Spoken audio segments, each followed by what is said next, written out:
दोस्तों ये केसट असी लजपाल कंपनी में कयूं पिया साईं गुलाम हैदर शाह जी शायरी सां। इन केसट में असां सां मौजूद सिंध जो मशहूर शायर उस्ताद हयात कपरी असांजे साम्हूं वेठो आहे। कांबू खान कपरी, गुलाम रसूल शाह, अब्दुरहमान शाह, डॉक्टर एजाज लाशारी साहब मौजूद आहिनि। वरी शायर ॾिसी अदा तीरथ छा पियो चए। साज़न ते संगत करे रहिया आहिनि उस्ताद नंगर बेंजे ते, उस्ताद निज़ाकत बेसरी ते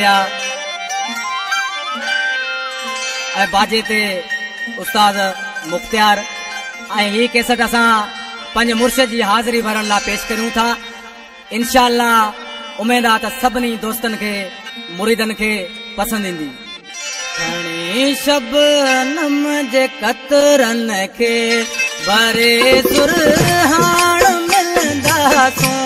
खणी शबनम जे कतरनि खे भरे सुरहाण मिलंदासूं।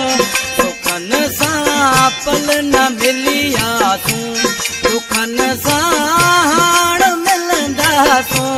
खणी शबनम जे कतरनि खे भरे सुरहाण मिलंदासूं। खणी शबनम जे कतरनि खे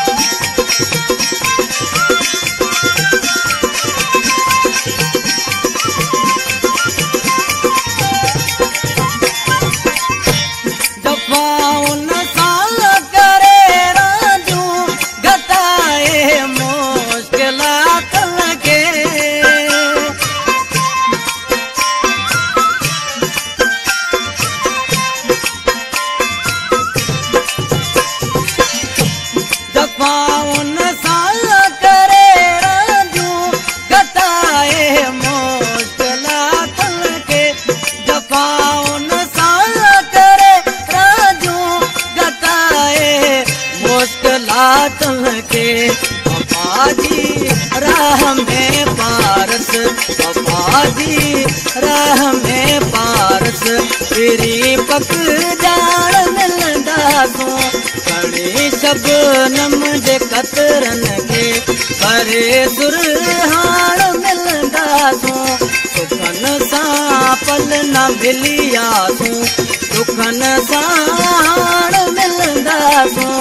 खणी शबनम जे कतरनि खे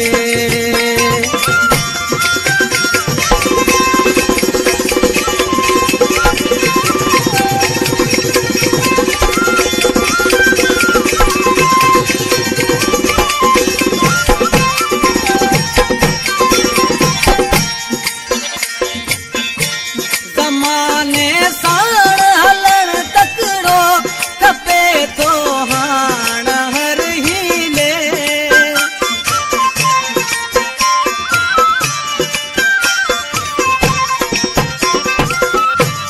ज़माने साण हलण तकिड़ो खपे थो हाण हर हीले। ज़माने साण हलण तकिड़ो खपे थो हाण हर हीले। खणी अहिड़ो कदम दिल पर, खणी अहिड़ो कदम दिल पर करे चिकताण मिलंदासूं। खणी शबनम जे कतरनि खे भरे सुरहाण मिलंदासूं। खणी शबनम जे कतरनि खे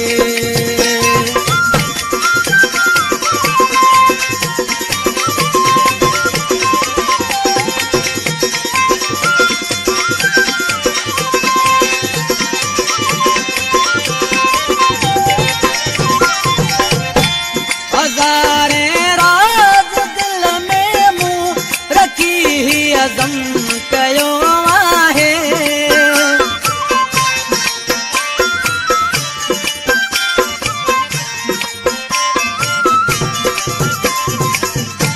हज़ारे राज दिल में मूं रखी अज़म कयो आहे।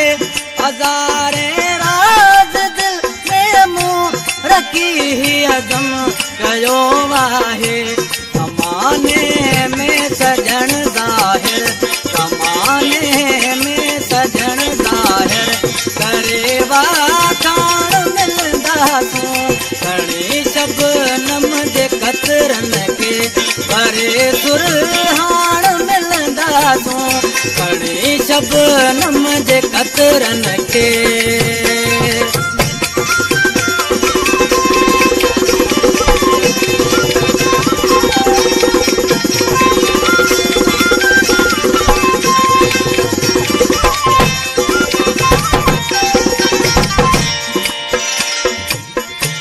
सवा किस्मत करीबन सां मिलण मुश्किल थियो आहे